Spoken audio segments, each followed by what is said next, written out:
Hello, everybody. I'm Niki, and this is Backyard Politics.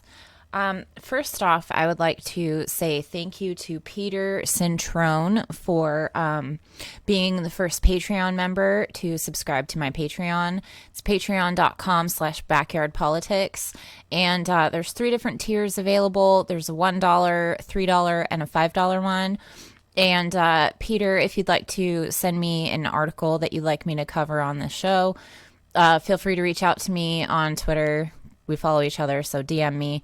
And the rest of you, if you'd like to help support my channel, maybe get some new lighting and help support indie media, you can go to my Patreon. You can also, for free, just like this video, share it on your social media, subscribe. It all helps the algorithm. It all helps my channel. It all helps support the message. And with that being said, let's dive into what's going on. So let's see here. June 17th, I guess it was. I think I actually did the interview on the 15th, but I was invited to have an interview on Graham Elwood's Political Vigilante. And I called out a little bit of what I called out, mostly the police department, but I also said what is going on with some of the community organizers in town. And I wanted to remind you guys of this little clip, and then I'll dive into why I'm bringing this up. So what other videos did you want to show us, Niki? There's another video that came out about the same night. It hasn't gone viral yet, and I've talked to a few of the organizers in town of the marches to try to ask them, why are you, because they did a march after that video was released. They did a march, and then it ended up being a photo op with Salem Police Department. I think it was Jerry Moore got up there and gave a speech, and like they were walking around going, hey, you want a water? How's it going? Like trying to be friends. And then I took it like this is an insult, honestly. And then Jerry Moore. So wait, who was trying to hand out waters and be friendly with you? The police officers were like, nothing even happened. Nobody addressed anything. And that video had already gone viral, and then the non-apology. And the video that I'm referring to is the first video that went viral on the Salem Police Department. And then we're also going to be talking about the second video I've covered of the Salem Police Department, and they've sided with the Proud Boys, the alt-right, this entire time. So those are the videos that I'm referring to. And then he's on stage. Like, I'm not even a person of color, and I'm offended. Mm-hmm. And then there were Jerry Moore and then two other officers saw me in the crowd and were standing like 8 feet from me, pointed me out, and then the bigger of the three followed me around for about an hour until I left. Yeah. Because I've been vocal online. Wow. Yeah. They followed you. Did they say anything to you? Have they made any like sort of veiled threats, or did you suddenly get a bunch of parking tickets or anything like that? Or my phone and internet have been really slow. There's been officers driving past my house that stare constantly, which is kind of intimidating. I don't know what their agenda is. On that note, my phone has almost completely shut out. A lot of comments on my YouTube videos have been deleted, good and bad. I'm not getting notifications for Twitter. I'm not getting notifications for any of my social media, really. So there's been more and more and more things, but that's a side note. I don't know if they think that I was somebody that was out there trying to cause problems, but the funny thing is nobody was arrested that night of what we're talking about. Nobody. Instead of arresting people like peacefully, they just started, attacking them with tear gas, rubber bullets, LRADs, everything. Wow. Yeah. And again, I saw one of your videos on Instagram. You're like, I'm a 5'2", I'm a white girl, and this is how, and I feel intimidated and threatened, and this is how they're treating me. Imagine if you were a black person, especially a black man. Exactly. Yeah. So is there video of this you want to show us, or? No, I don't have video of that. I had a photo. It's on my Instagram and Twitter. Okay. And you're Instagram is at Backyard Politics. At Backyard Politics Official. Okay. And folks, I'll put that in the show notes, and I'll put that as a graphic up so people can follow you. So what else have you seen now since May 31st? So they had that PR stunt march, and I talked to the organizers, and I was like, why are you guys, why is nobody acknowledging what happened, right? I get that everybody wants peace, but why are you not acknowledging everything that's come out? And I either got ignored or told that I'm supposed to stay in my lane and amplify the Black voices. And I said, listen, I do that every day. That's what I do. Like, I have a podcast for that reason. Why are you not addressing the issue here? And it was nothing. And the activists said this to you? This was the community organizers. Okay. I don't believe they're actually activists, most of them. I don't want to say all of them because I don't know, but I've talked to underground activists, and they've said that the agenda has been basically co-opted, and you can't really do any activism here right now because it's just a PR stunt. Wow. Yeah. And that's, I think, part of this one article that you sent me, which how they sort of are infiltrating activist organizations to kind of quiet them and stifle them and just sort of steer them into this like safe sort of Disney parade activism rather than actual change. Right. They actually, on that, I had something. Well, one of the organizers has like basically come out with platitude after platitude and doesn't say anything of what they're actually doing. They're like, well, there's going to be change coming up soon. You guys are going to see something really happen, but we can't talk about it. It's like totally like Biden. And then there's the alt-right, and I feel like I'm stuck in like the third party situation where it's like, no, you're wrong and you're wrong. Why don't we actually do something that's productive? Mm-hmm. It's odd. It's frustrating. So the article that Graham was referencing is, and I'll link to it in the video. I'll also link to the videos that I show you on this episode. I'll link to it in the description box below this video. But this is the article that Graham was referring to. And I want to read part of it to you right now.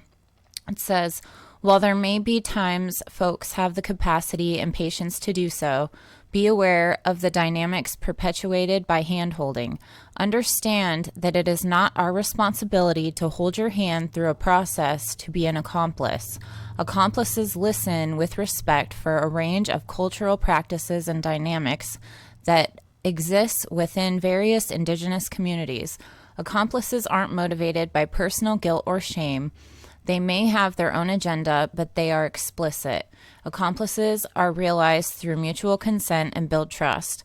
They don't just have our backs, they are at our side or in their own spaces confronting and unsettling colonialism. As accomplices, we are compelled to become accountable and responsible to each other. That is the nature of trust. Don't wait around for anyone to proclaim you to be an accomplice. You certainly cannot proclaim it yourself. You just are or you are not. The lines of oppression are already drawn. Direct action is really the best and maybe the only way to learn what it is to be an accomplice. We're in a fight, so be ready for confrontation and consequence. If you are wondering whether to get involved with or to support an organization, be suspect of anyone and any organization who professes allyship, decolonization work, and or wears their relationships with indigenous peoples as at badge. Use some of the points above to determine primary motives. Look at the organization's funding, who is getting paid, how are they transparent, who's defining the terms, who sets the agenda. Do campaigns align with what the needs are on the ground? Are there local grassroots indigenous people directly involved with the decision making? And again, this doesn't just apply to the indigenous people, obviously. This applies to any activism whatsoever, especially in the Black Lives Matter movement right now.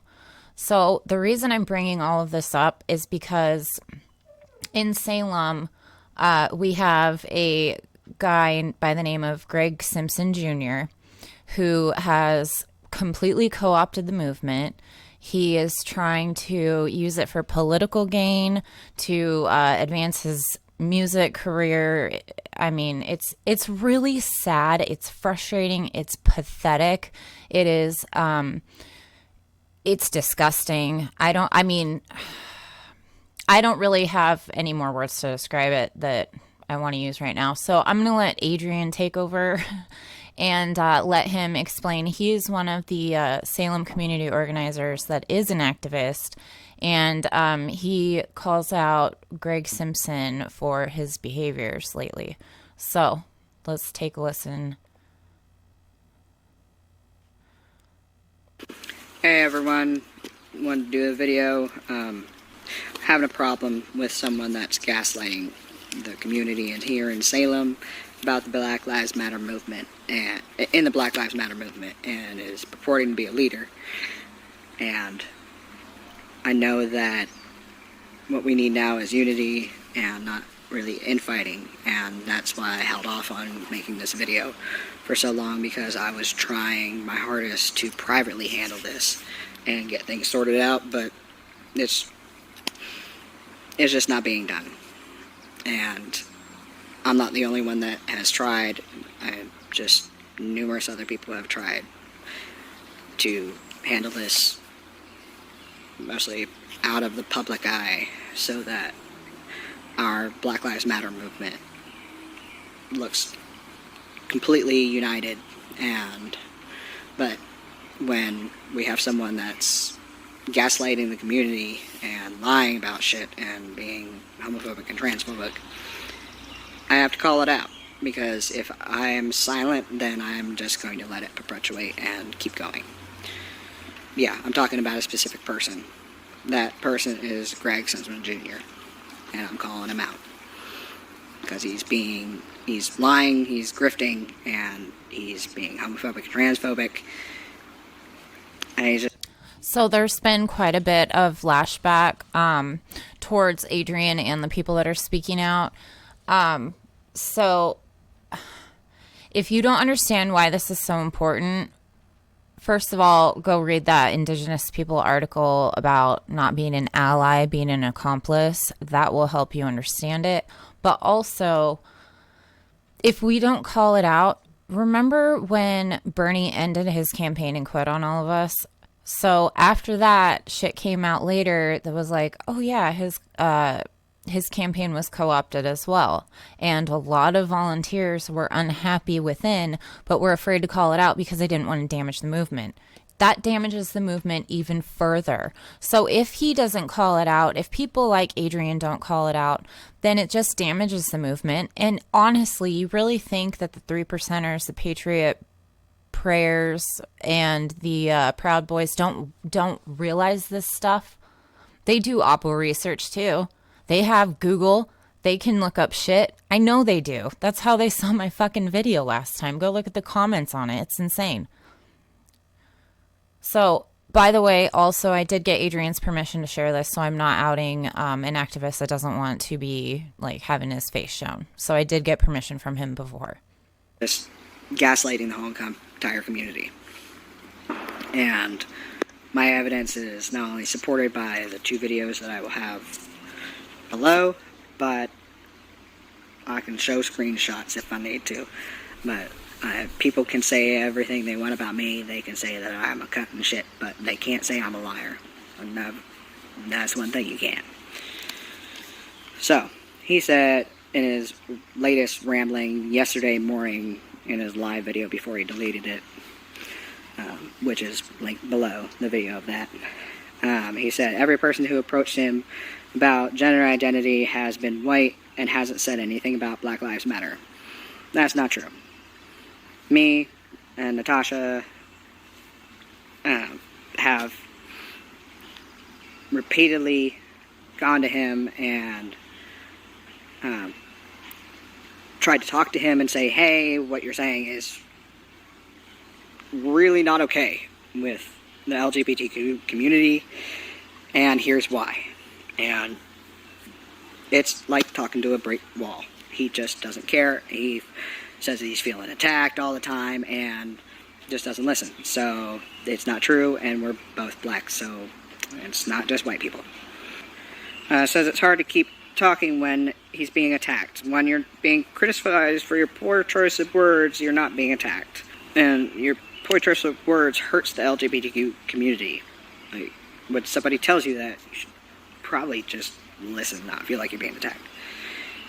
He said, and I quote, "I feel like I'm being silenced more by the LGBTQ allies than I am anyone else." Really? Maybe if we're all saying the same thing over and over and over again to you, it's not us. Maybe it's you. And he says, the quote, "The LGBTQ community has made me feel oppressed. Made me feel oppressed. Has made me feel like I'm less important. The LGBTQ community steps up like they're the most important community. We're all equal." You just used the argument that the All Lives Matter crowd uses against the Black Lives Matter movement, but just against us who are gay and trans. I mean, just wow. Says he feels like he can't say only a couple words without being criticized. It's because you keep on saying the same things. And people keep on saying to you, hey, it's hurtful, and you keep on not giving a shit. Says we're focusing on racism now, aka not homophobia, transphobia. No, we're focusing on all of them, because those of us who are black and gay and trans are not just dealing with racism in itself. We get all of it. Not to mention, this is class warfare, okay? I keep saying that, but it is. It is the establishment versus the working people, the indigenous people, the brown community, the black community, the gay, the trans, the poor, all of us. That it needs to turn into an all-out general strike. We've all been shit on, especially during this pandemic. All at once. Said, even in my speeches, I'm starting to mention them like he should be praised for acknowledging that we exist. Like, seriously, that's the bare minimum that you should be doing. I'm not going to pat you on the back for saying, hey, these people actually exist. Like, seriously, screw you. Quote, "When you have a black trans life matter, it sounds like you're saying that black straight lives don't matter." Really, dude? We...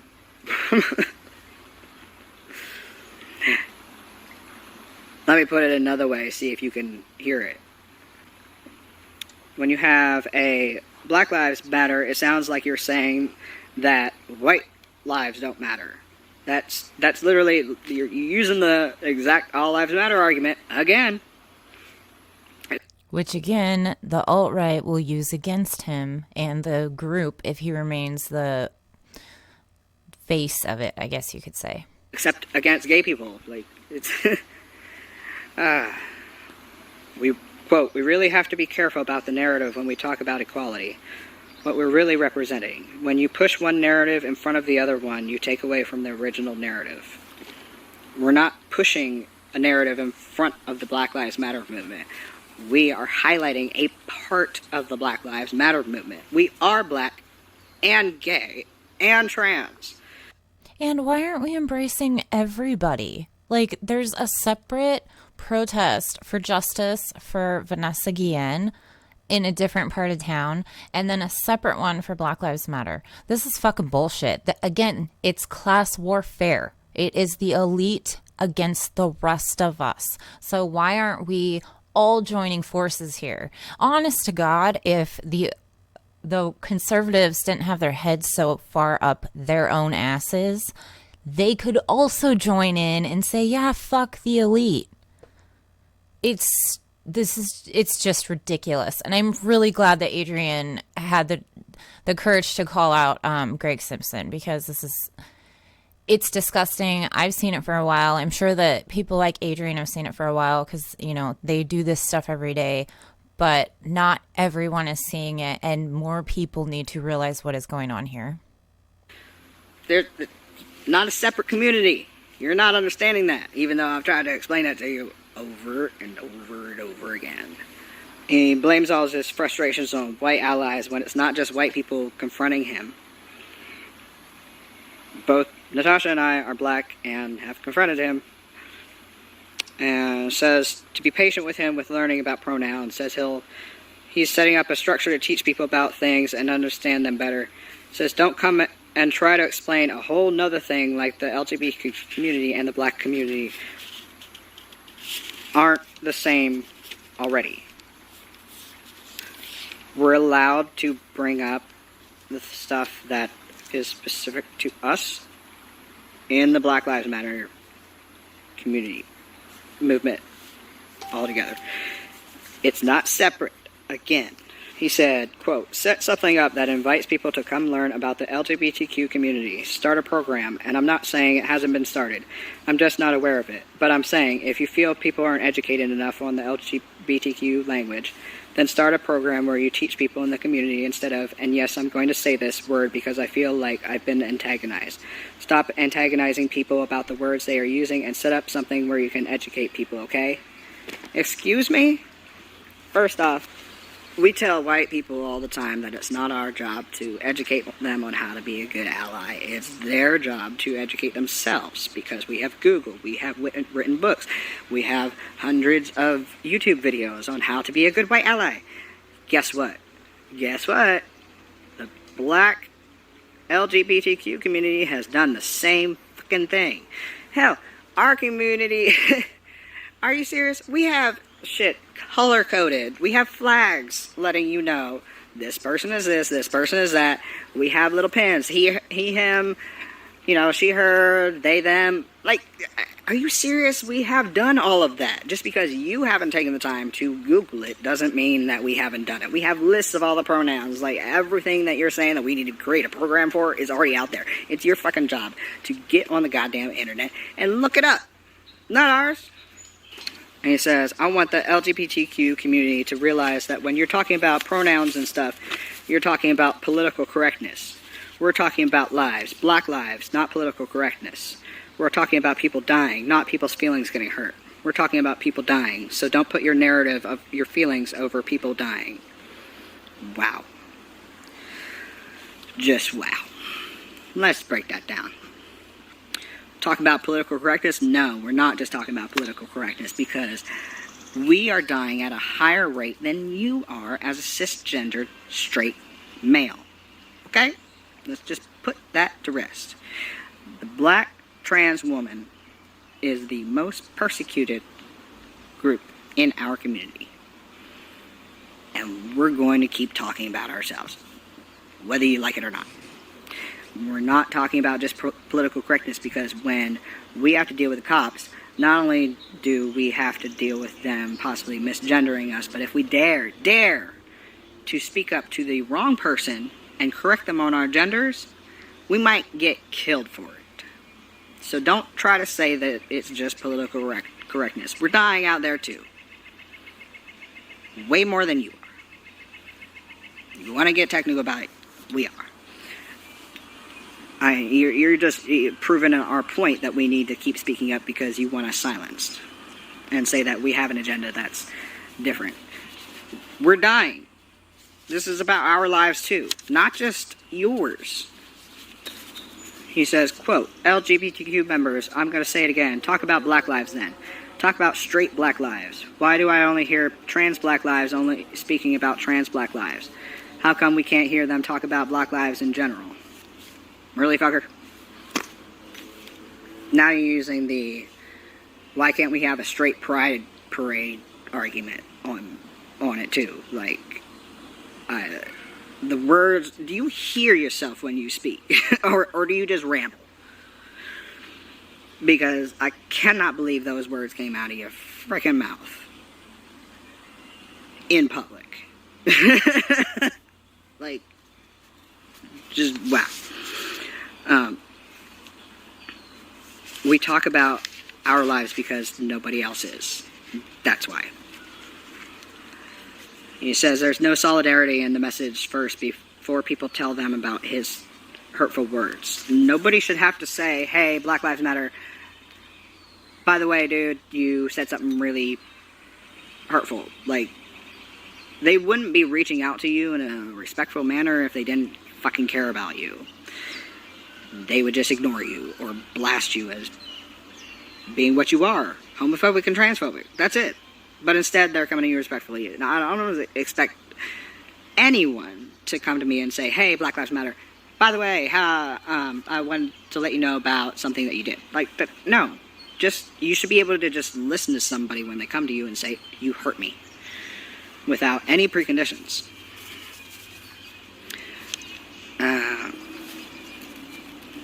Let's see. He says, I'm starting to question why you're at our events when you're only there to talk about the LGBTQ.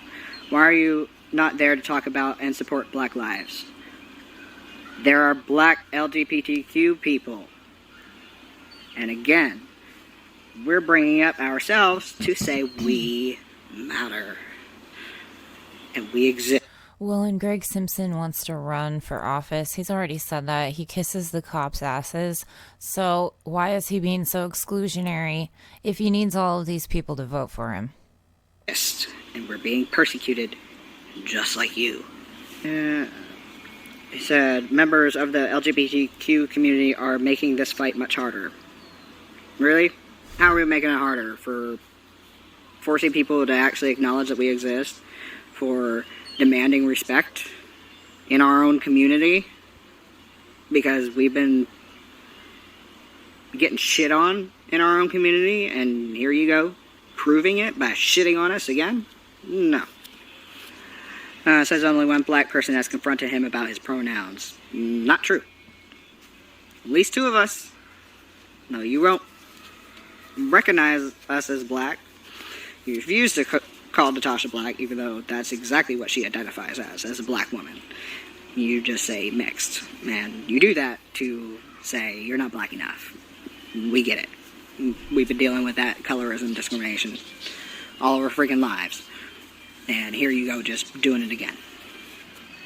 It also doesn't speak well to your Black friends, because if they're not confronting you and saying, hey, you're saying pretty hurtful stuff, you're proving my fucking point as to why I'm speaking up, because of the homophobia and transphobia in our community.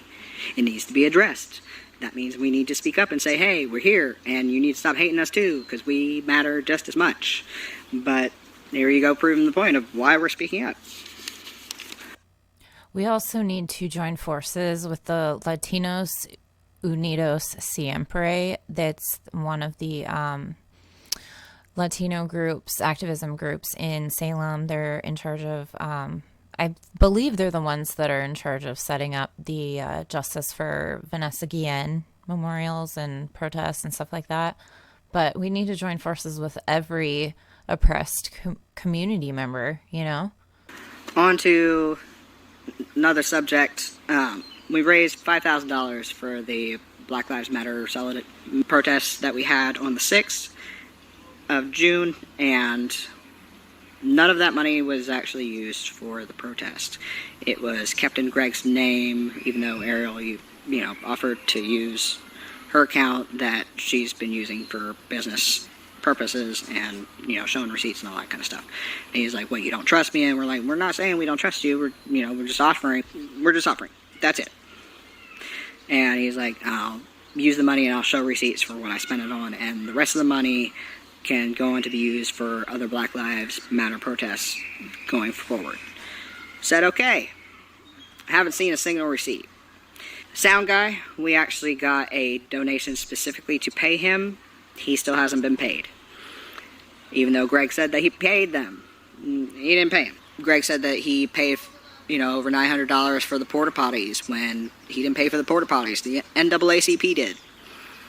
And he said that he would pay Ariel he offered to pay Ariel for all the hard work that she did. Because really, if she didn't step up, that protest would have been like this small and unorganized. Because she's amazing. And so she was like, no, don't pay me. Take that money that you were going to pay me and just put it into the funds for the protest on the 4th of July. He said, okay. That never happened. And I confronted him over the money and was like, where's the receipts? Where is all this money? Like, we didn't see a freaking dime. We had to put on yet another fundraiser to raise money for the 4th of July, and that he then complained about because it was in a white woman's name, even though it was explained to him over and over that it was in a white woman's name because she was protecting black people, because the Proud Boys like to dox, and she's already been doxed by them and called by them. So I don't want my name on it because I don't want it to be doxed. So whatever, you want to be like that, fine. And he refuses to call Natasha black. He's always like mixed. And, you know, the last rant that he's had on our 4th of July event, he was like, you know, you need to ask, you know, you don't just ask permission from a few black people. You need to ask permission from, you know, a lot more of us, and get permission from these specific people. And he named 2 Christian pastors. 2 Christian pastors he wanted us to get permission for our Black Lives Matter event that specifically focused on the women and the LGBTQ community in the Black Lives Matter movement. And he wanted us to get permission from Christian pastors that represent a religion that has been used to validate all the hate and persecution against us for hundreds of years. How tone deaf can you be? Refuses to see me as a actual man or black. And he loves to say, you know, identifies as a man. No, I am a man. It, period. I am black. It, period. He said that if a black man was listed as one of the organizers for the 4th, the Proud Boys wouldn't have showed up. I was listed as one of the organizers. It's also, excuse me, it's also going to be kind of ironic when this Saturday there's 3%ers, Proud Boys, and all them that show up, and Gregg Simpson is the one that is in charge of hosting that event. So who does he blame then? I'm black and I'm a man. So, once again, your argument is invalid. Unless you're trying to say that I'm not a black man. Which you really are. He told people we were using the Black Lives Matter movement to further our own agenda, and felt like we should have our own thing and not call it Black Lives Matter. No. The Black Lives Matter movement is our agenda. We just happen to be gay and trans too, and trying to highlight that, and female and light-skinned black people, like. And here you go saying that we're using it? No, it's our agenda too. Like, seriously, how ignorant can you be? And he convinced a whole bunch of people that we were using the Black Lives Matter movement, and convinced people not to go because he wasn't going. And then what does he do? He shows up to our event, doesn't speak to a single one of us, goes to the front lines, and starting shit with the police, with the opposite side, trying to start fights. And we had organized with some of our white allies to be on the front lines for us, to keep the Proud Boys and all their nasty kind away from us. That's on the last video that I posted. And away from our event. And he goes up to them and starts yelling at them and saying, you guys should be over here. We need you over here. Don't worry about them. They're a distraction. You need to be over here. It's like, no. You need to not try to take control of our protests. When I saw Gregg come over and try to pull over, he pulled a few people from the front lines. And when he did that, I looked around at my allies and I said, what the fuck is he doing? Why is he pulling people from here? And a lot of us didn't go, because if we would have left, we were the only thing between the sidewalk chalk activists and then the cops and the Proud Boys. So it just it would have escalated. I don't even know why you're there. You said you didn't agree with it, and then you show up and try to take charge. No. That's not how it works. You shouldn't even showed up. This last event was so successful because Gregg Simpson didn't lead it. let alone try to yell at the people that we already coordinated with that's doing the job that they said they were going to do. Leave them alone. And don't try to come to our movement to try to start shit when we're trying to have a peaceful protest. Like, seriously? No. So, yeah, that's how he's been gaslighting the whole entire community. And it's not just one, not just me and Natasha talking to him. He's telling our white allies like Ariel, when they're in a meeting with the police, to shut up because her freaking opinion doesn't matter, almost derailing the freaking meetings because he won't freaking listen to anyone. Because he's kissing the cops and the politicians' asses. Because I commented specifically to Gregg Simpson himself, hey, why are we going to have another photo op if there's a second video that came out and Jerry Moore's apology was bullshit? Why are we doing this? We need to bring attention to this. And he fucking ignored it. And we've tried to help him. And I've tried numerous times to talk to him about all of this stuff privately. Really, really did. And be like, I understand, you might not understand this, but let me try to, say it in another way for you to understand it. And, even after I talked about how, one of the protests I talked about how I'm discriminated against because of me being lighter skinned in the black community and gay, and how, we need to call attention to it so that it can be squashed out in our own communities. Like, oh, I get it now, I get it. And then turn around the very next day, creates that freaking video, just bashing our freaking movement, like, just bashing our protests like we're just scum. And, yeah, no, we can't do this anymore.